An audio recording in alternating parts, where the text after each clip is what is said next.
The following is a review for critical, analytical, and educational purposes. It is protected under Article 17 and 107 of the United States Fair Use Code. This is not an infringement on copyright. Please enjoy the review. So, remember last time when I said that the next review had nothing to do with the theme of changes in Doctor Who? Well, I wasn't lying. Today's story is really just a filler and an arc because the production team only wanted one six-parter as too many make it a lot harder to keep them flowing at a nice pace. So the arc in space was cut down from 6 parts to 4, and Hinchcliffe had Bob Baker and Dave Martin write a 2-part story to fill in the gap. So, here's the Sontaran Experiment.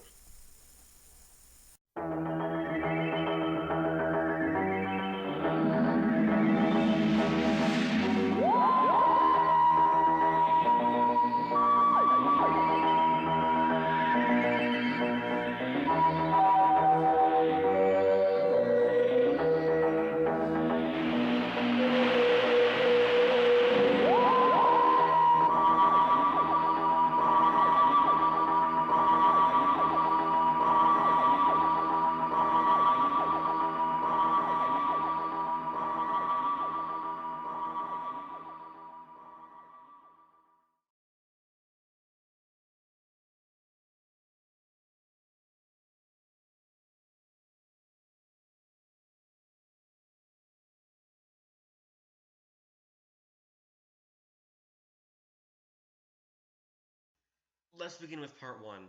We open on some spheres where the Doctor appears. Harry appears and then disappears, and they decide to get on with what they were going to do at the end of the arc in space. Sarah Jane appears upside down while Harry goes to help her up. The Doctor gets to fixing the problem while Sarah Jane and Harry go up to the Doctor, who pays him no notice. The Doctor tells them to take a hike and explore so they can finish fixing the spheres. They're supposed to be teleport receptors. So he points them in the direction of Trafalgar Square, which is that away. They go down the hill and find it's empty. Sarah Jane comments on the creepiness of it all when they hear a noise. Sarah Jane thinks she sees something new moving and says there could be anything here, and they wander off. A gun is being pointed at the Doctor by 2 men from afar while Harry falls down a hill. One of the 2 men goes to their camp looking for Varl, who is gone. One of these people goes with him to find out what's happened. Harry calls up to Sarah Jane that he's alright, and they realize something intelligent must be there, as this was obviously a set trap, and she goes back to get the Doctor. Meanwhile, with the Doctor, a badly designed spider robot approaches the other man and chases him off. He runs off a cliff to his death, and the scream attracts the attention of the Doctor, who goes to see if he can help. Later to see him and shoot him, thinking that he killed their friend. Sarah Jane finds the Doctor missing and notices that he left his sonic screwdriver. Harry hears some branches in the rocks are thrown down at him, so he hides. Sarah Jane continues to shout for the Doctor, who's been carried off by the 2 men. She goes back to Harry, who's also missing. Meanwhile, at the camp, the Doctor starts to come around. The 2 men demand to know what he's doing there, what he's done with their crewmates. Sarah Jane, meanwhile, is being stalked from afar by the robot, while Harry tries to climb through some rocks and comes out on more grass. Sarah Jane tries to get down when a man comes from behind and takes her away. The robot scuttles around the rocks, and we follow it for a bit while the man holds Sarah Jane down. The robot goes away, and the man tells her to shush until it's completely gone. He asks her where she's from and introduces himself as Roth, and that he's the one that set the trap to catch the robot. He says that the robot threw something in the rocks. It's an alien that tortures humans. Roth explains that the Doctor is with Verl, who was missing. Cut to the Doctor, who's trying to explain that he came by transmat. They think he's guilty because transmat doesn't exist because the Earth has been junked. Verl doesn't want to believe the Doctor's story about Station Nerva because it's just a legend to them, like the city of Atlantis. Except, Nerva wasn't destroyed 3 times like Atlantis. He works out that they're from a colony, and it looks at a small camera on Verl's chest. On the other end is a mysterious hand which sends the robot after them. They decide to get rid of him, but Kranz, one of the men, says that he might be telling the truth, because it's just too crazy of a lie. So they decide to question him for a second time. Sarah Jane and Roth are heading to the camp, while Roth warns Sarah Jane that Verl might be a traitor. They go ahead anyway because the Doctor is being interrogated. He gives them a story about clocks. They explain that they came because of a distress signal and a disappearing freighter. Eric still wants to kill the Doctor, but Kranz stops him because the Doctor might be able to help. Turns out the Earth has become an empire while Roth arrives distracting them so Sarah Jane can cut the Doctor loose. They all run off and Roth gives the three the slip and meets up with Sarah Jane and the doctor. She's taking him to the pit to see what this alien is up to, and the three all are looking after them, and the doctor looks at the area and notices the robot must have Terulium as a drive, so it's from outside the galaxy. The doctor says it's typical of Harry for falling down, so he decides to look after him and slides down. The robot then tells takes Sarah Jane and Roth prisoner. Harry's scaling the rocks meanwhile and finds the spaceship of the alien, a giant silver sphere. The doctor wakes up at the bottom of the pit and calls for Sarah Jane. Harry watches the spaceship as the robot drags Sarah Jane and Roth in. A figure in space armor steps out and Sarah Jane mutters links. The figure takes off his helmet to reveal that it's a Sontaran. Bum bum bum. This leads into part 2, where the Sontaran examines Sarah Jane and notes that she's a female of the species. He lets her go while Sarah Jane can't believe the Lynxes could be alive. The Sontaran explains that he's not Lynx, but looks like Lynx because the Sontaran are clones. But that doesn't make much sense because the costuming isn't very good. This is Field Major Steyer, and he's the one conducting all these experiments. He kills Roth and then goes on to examine Sarah Jane some more because, he's never seen a woman. The doctor is climbing out of the pit when the three point their guns at him. Harry goes looking for Sarah Jane when Steyer's away. He comes across a man hanging to the cliff and examines him. The robot attacks the three, allowing the doctor to escape, while Harry tries to get this prisoner down and tells him that he's going to go get help. The prisoner says he was put there to die. Steyer explains to Sarah Jane what he's doing and demands to know where she comes from. She says Earth, but he doesn't believe her because there isn't any intelligent life on Earth since the time of the solar flares. He tries demoralizing her and threatens to destroy her. He then just sort of walks off. Harry notices Steyer is coming and is ready to whack him with a big stick when he decides to go the other direction. The doctor climbs out of the pit and through the other way, while Harry tries to get Sarah Jane out, but there's his force field. He then promises to find a way to get her. Steyer is going to report to his marshal, recapping the plot.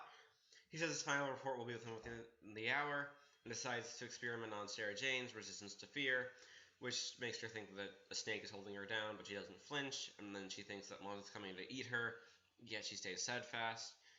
The doctor then appears and uses the sonic screwdriver to save her, while Steyer appears and knocks the doctor to the ground.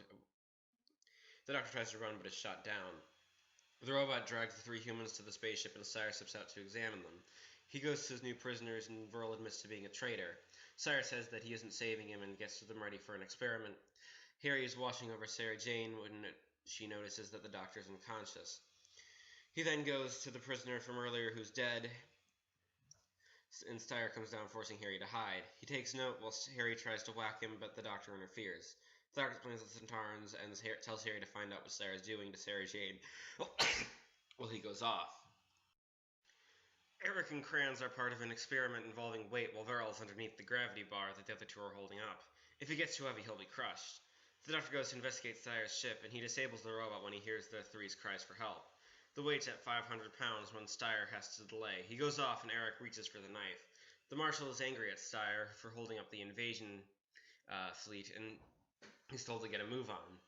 Sarah Jane and Harry meet up with the doctor, who proposes to take on Steyer in single combat, playing to Steyer's will to fight. The doctor approaches Steyer and tells him that these people are slaves and that he's the true warrior. He demands to be fought in single combat, and the fight is a poorly shot sequence due to Tom Baker breaking his collarbone, so it's Terry Walsh being the doctor, and Kevin Lindsay being extremely ill, so he couldn't participate, so it's his stunt double being Steyer. While this goes on, Harry and Sarah Jane get into Steyer's ship. The doctor gets a jump on Steyer, but he escapes, while Harry gets some of the vital components out of the ship. Steyer gets to the ship, and the doctor, Sarah Jane, and Harry make a run for it. Steyer comes staggering out of the smoking ship, and he melts as the ship explodes. The doctor explains what happened with Technobabble, and about what Harry removed. The doctor's over to Steyer's communicator and tells the marshal that it's all over and Steyer's dead. Once one move across the buffer zone and the fleet will be destroyed, so the marshal shakes its fists in the air and it disconnects. So the doctor, Sarah Jane, and Harry say goodbye to the three, except for Verl, who died in the struggle, and they dematerialize, heading back to Nerva Beacon, ending the rather short story. If there's one thing to say about the Sontaran Experiment, it's that it's short. Clocking at 2 25-minute episodes, the story keeps itself moving at a brisk pace, but the plot itself, on the other hand, is kind of bland and doesn't do much to hold interest. The Sontarans are used effectively enough here as one of the two classic stories where they actually really work. And Kevin Lindsay's great as Styre, as he was great as Lynx, but due to his illness at the time, his performance just wasn't as strong.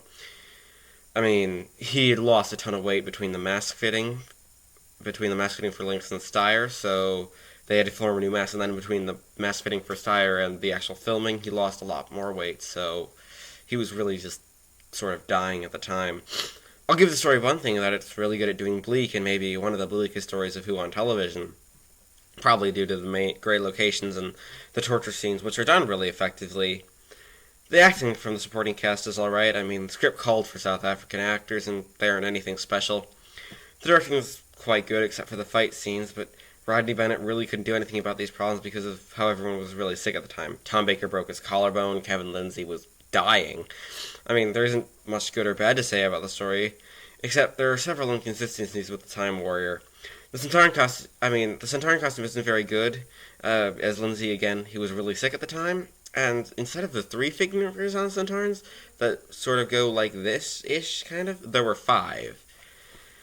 So all in all, I can give Doctor Who, The Sontaran Experiment, a 48% because of how uninteresting it is, and really all the inconsistencies. Well, I mean, there isn't anything great about the story, but if you have an hour on your hands, check it out. It was released on DVD individually in the Bread for Warbod site in Regions 2 and 4 in 2006, and then released individually in Region 1 in 2007. Thanks for watching, and I'll see you next time when we get back to the actual changes of Doctor Who, with the introduction of the creator of the Daleks in arguably the best story of all time, Genesis of the Daleks. What are you waiting for? Just touch these 2 strands together, and the Daleks are finished. Have I that right? To destroy the Daleks, you can't doubt it. But I do. You see, some things could be better with the Daleks. Many future worlds will become allies just because of their fear of the Daleks. It isn't like that. But the final responsibility is mine. Mine alone.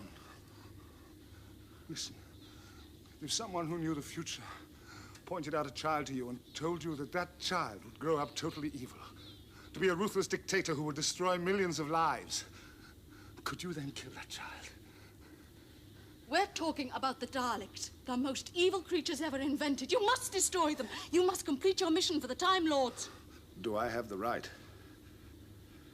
Simply touch one wire against the other, and it's it. The Daleks cease to exist. Hundreds of millions of people, thousands of generations can live without fear, in peace, and never even know the word Dalek. Then why wait? If it was a disease or some sort of bacteria you were destroying, you wouldn't hesitate. But if I kill, wipe out a whole intelligent life form, then I become like them. I'd be no better than the Daleks. Think of all the suffering there'll be if you don't do it.